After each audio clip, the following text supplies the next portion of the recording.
नमस्कार. यावर्षी म्हणजे 2026मध्ये संक्रांत ही पिवळ्या रंगावर आलेली आहे. तर बऱ्याच जणांच्या मनामध्ये प्रश्न पडलेला आहे की या सोन्याचे दागिने घालावेत का? हळद लावावी का?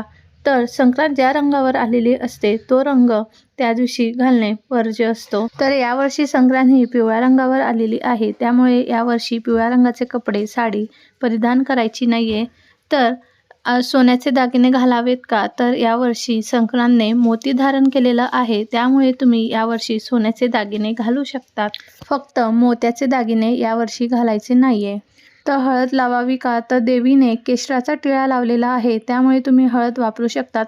हळद धार्मिक विधीमध्ये हळदीचा वापर केला जातो. त्यामुळे हळद नक्कीच तुम्ही वापरा.